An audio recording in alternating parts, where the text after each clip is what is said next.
I'm sorry, Linda.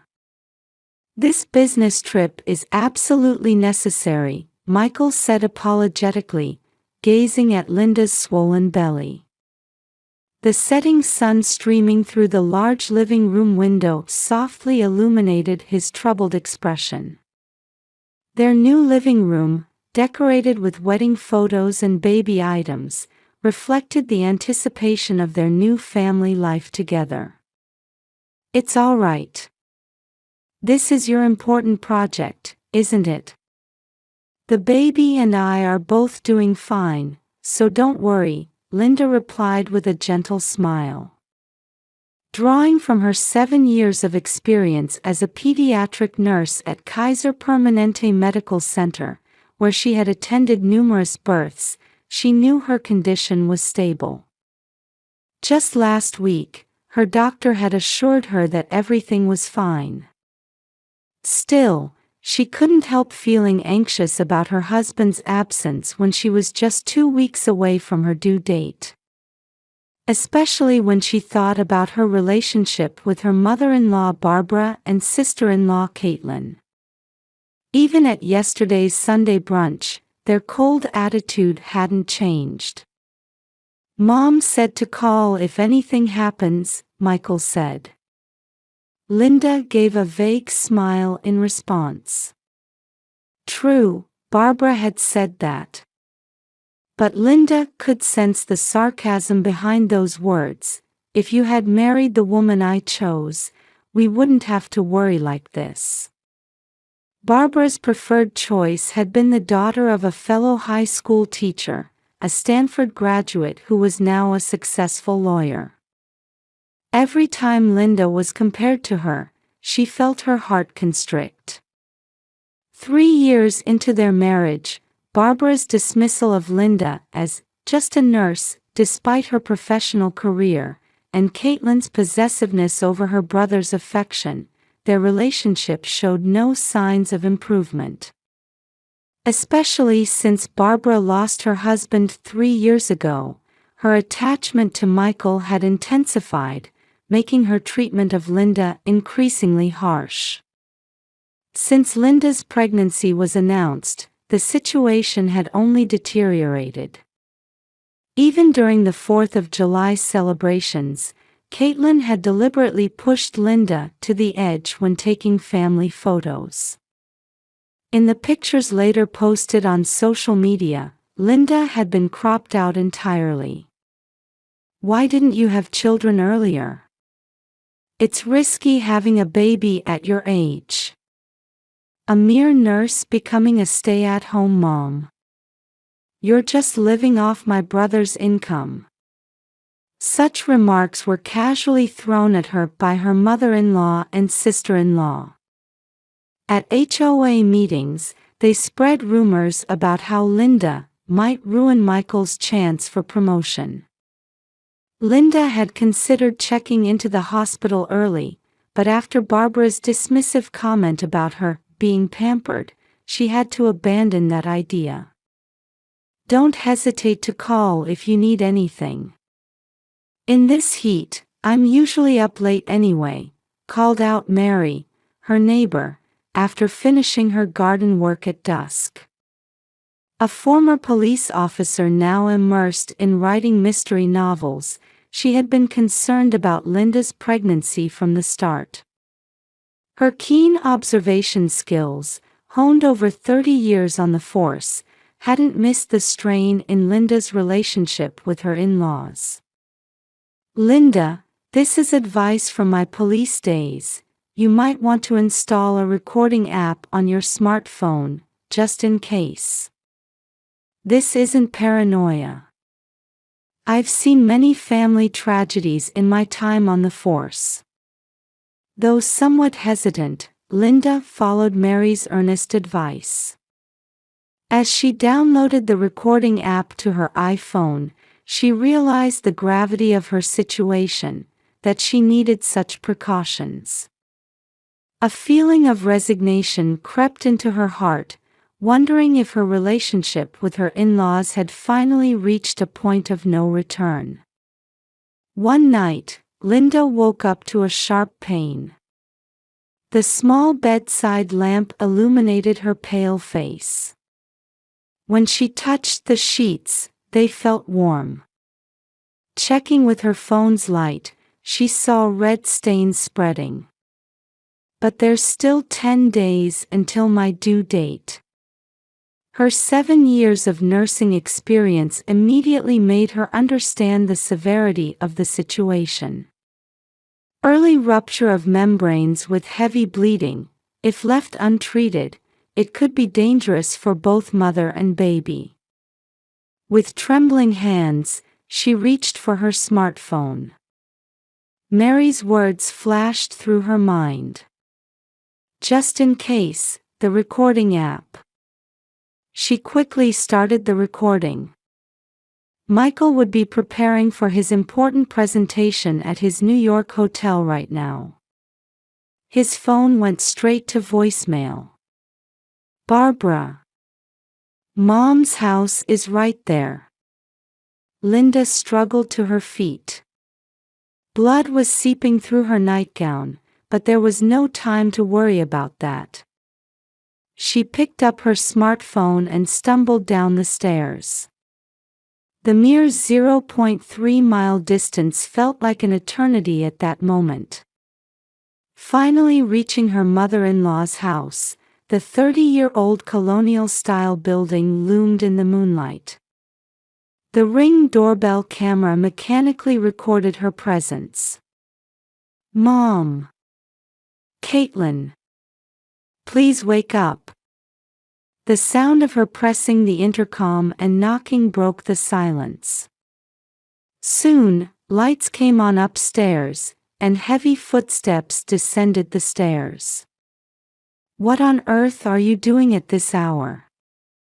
Barbara opened the door wearing an expensive silk nightgown. Behind her stood Caitlin, smartphone in hand. Mom, please call an ambulance, the baby. My goodness, you're being so dramatic. Look at you, all worked up.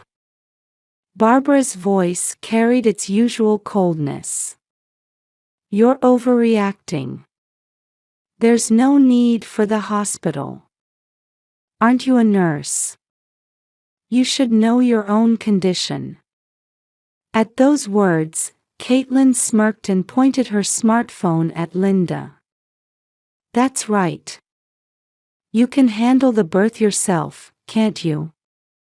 You're a nurse, after all. The flash went off, capturing Linda's anguished expression. That photo would have been posted on social media, if the night had gone as they planned. Please, call an ambulance. Linda's consciousness was becoming hazy. Cold sweat ran down her back, and her vision started to blur. Still, the recording continued. That's enough. You might cost my son his chance at promotion. Do you understand how important this project is? Barbara's voice was growing distant. Caitlin's mocking laughter overlapped with it. Linda collapsed to her knees. The cold marble of the entrance touched her hot cheek as consciousness slipped away. White ceiling. The smell of disinfectant. The regular beeping of heart monitors. As consciousness returned, the familiar hospital atmosphere stimulated Linda's senses. This environment was nothing new to her. The latest medical equipment in the ICU special care unit quietly monitored her recovery. I'm glad you're awake, the nurse at her bedside said kindly. Next to her stood a police officer in uniform. And by the window was Mary, looking relieved. Outside, the strong California sun streamed into the room. The clock showed 1 p.m. 12 hours had passed since the incident. The 4 drip quietly dropped, and the monitors showed stable vital signs. The baby. As Linda tried to sit up frantically, the nurse raised her hand to stop her.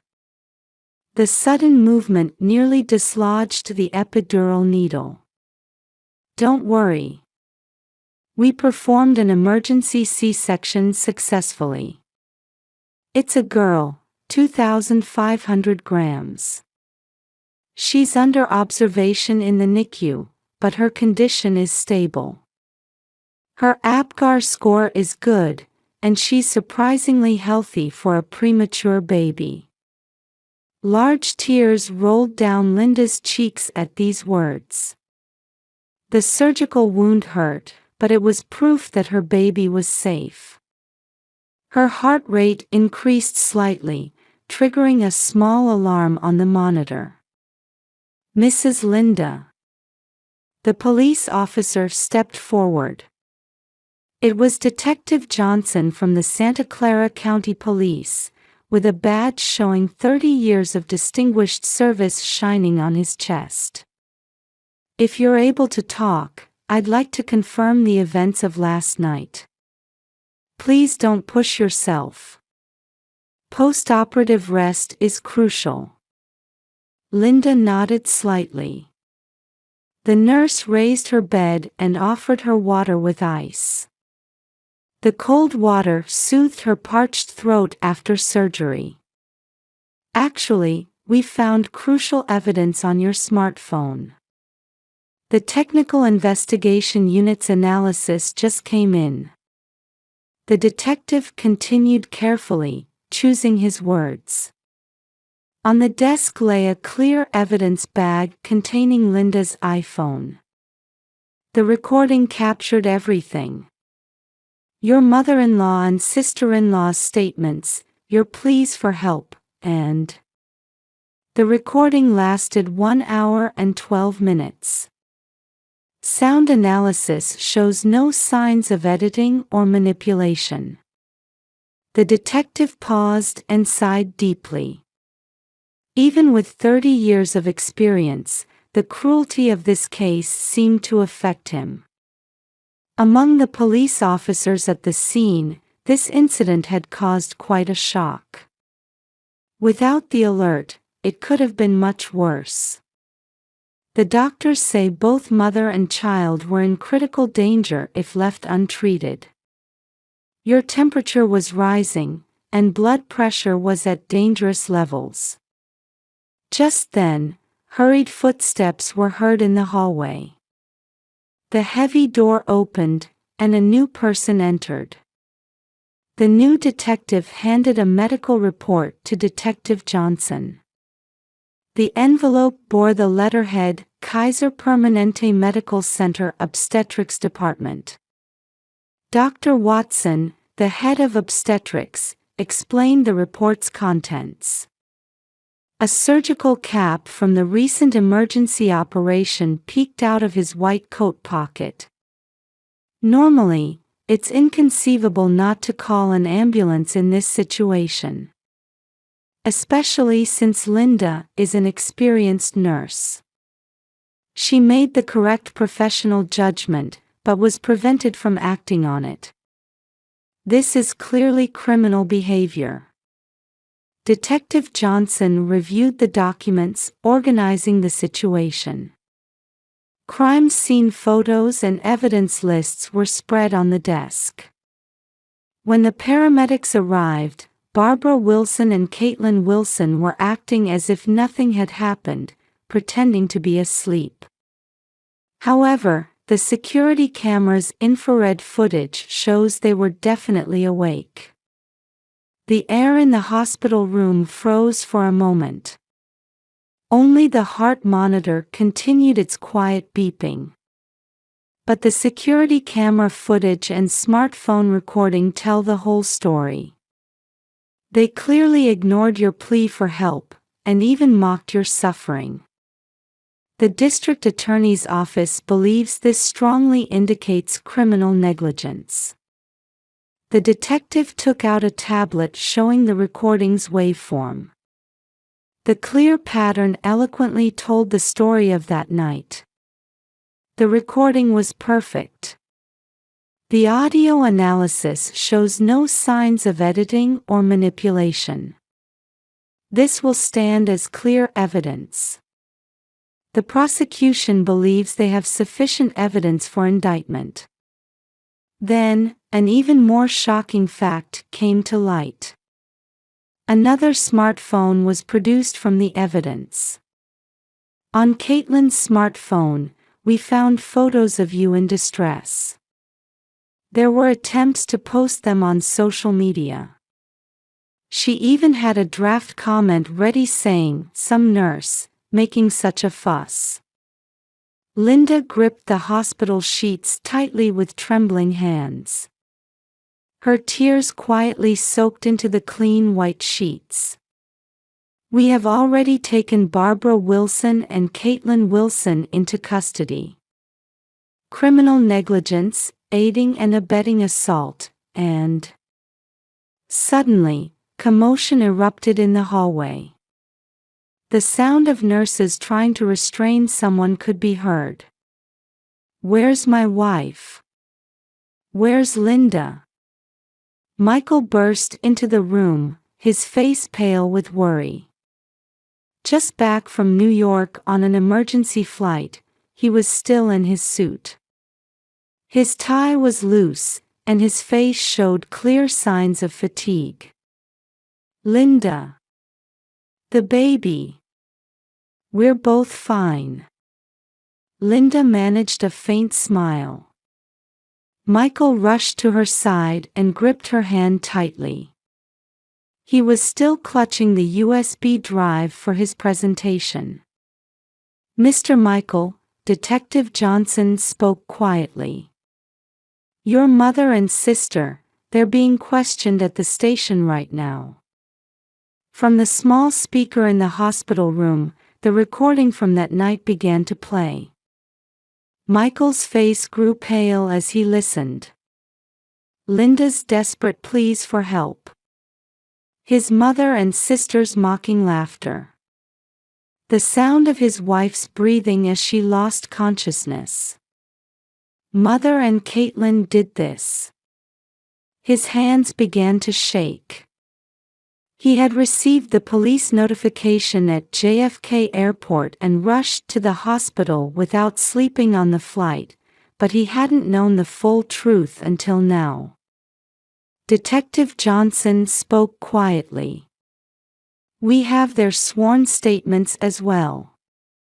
Their confessions in the interrogation room were meticulously recorded. "Linda took my son from me.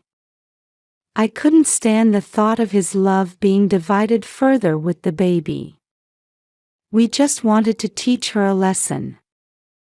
I wanted my brother's love all to myself. We deliberately took advantage of his business trip." At that moment, a nurse from the NICU entered the room. "The baby's fever has gone down. Father can visit now too." Michael showed a moment of hesitation. Then he gently squeezed Linda's hand. "Let's go see her together. Our daughter." Michael carefully pushed Linda's wheelchair. Mary was still in the hallway, having watched over this family all night. In the small incubator in the NICU, their daughter was sleeping peacefully. She showed a remarkably strong expression for being just 24 hours old. So tiny, but so strong, Linda touched the incubator, with Michael standing beside her.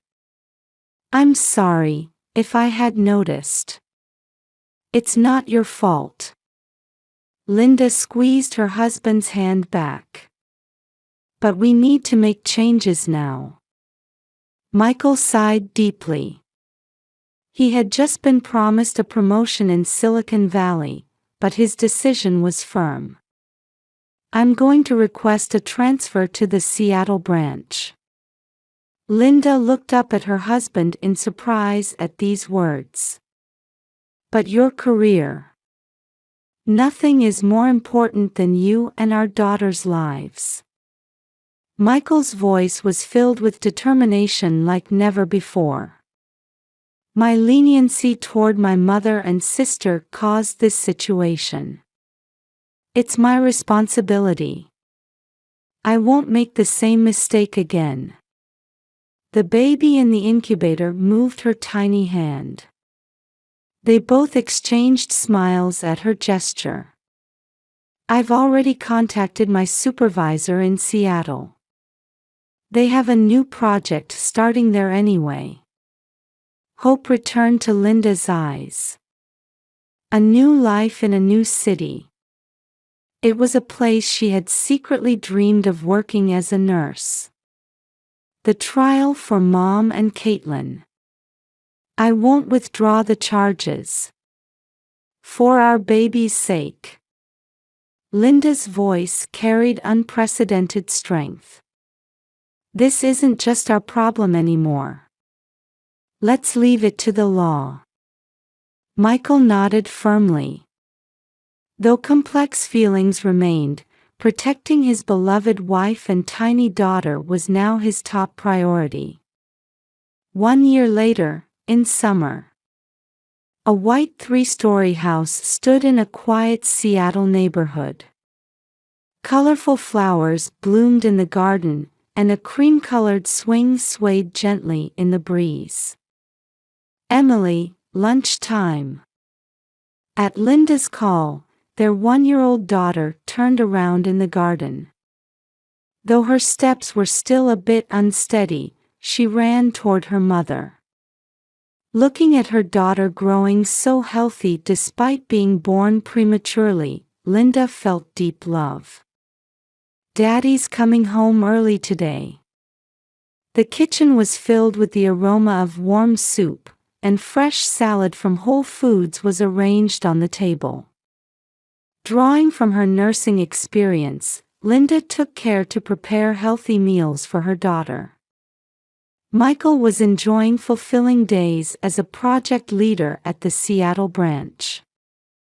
His career concerns had actually turned out for the better. His capabilities in the new environment were highly valued, and his salary had increased from before. I'm home. 5 p.m. Michael returned home with a smile. Such an early return time would have been unthinkable in Silicon Valley. His expression as he lifted his daughter showed no trace of his former exhaustion. Oh, we got an email from Mary, Linda showed her smartphone screen. The trial is over. May your new life shine even brighter. Just recently, Barbara and Caitlin's trial had concluded. Barbara received a 2-year prison sentence for negligent injury. The defense's request for a suspended sentence was rejected, with the judge delivering a harsh verdict stating, "The responsibility for neglecting to help a pregnant woman in crisis is severe."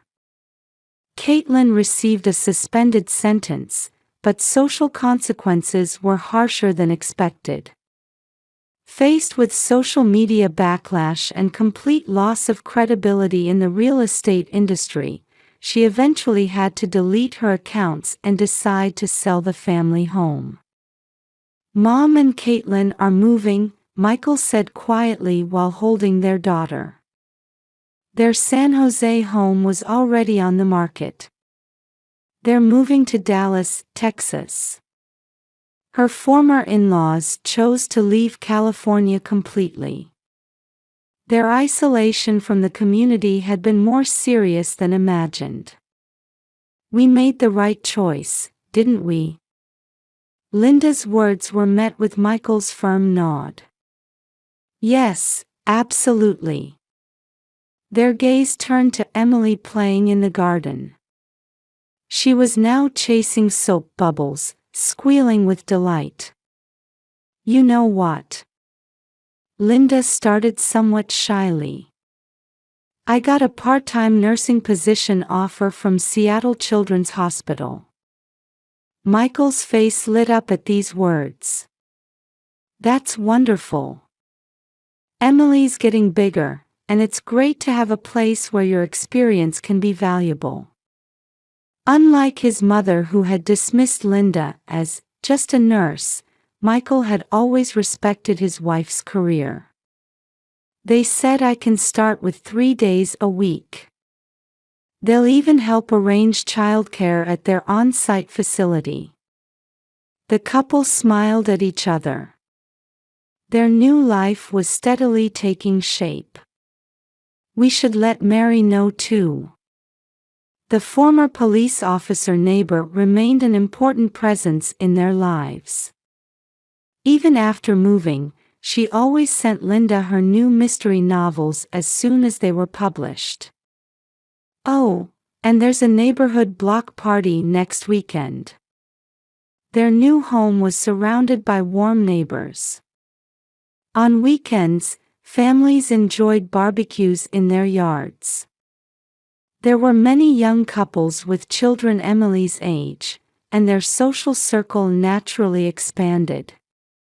At dusk, Seattle's characteristic soft light gently illuminated the swing in the garden. Emily was already asleep, and the quiet melody of a music box drifted from the second-floor children's room. Linda. Michael offered his wife a cup of coffee as she stepped out onto the terrace. Thank you. Because of you, we've made it this far. No, it's thanks to Mary and your strength. In the distance, they could see the sun setting over Puget Sound. Like gentle waves, new days would quietly ebb and flow for this family. Like waves of hope, gradually healing the dark memories of the past.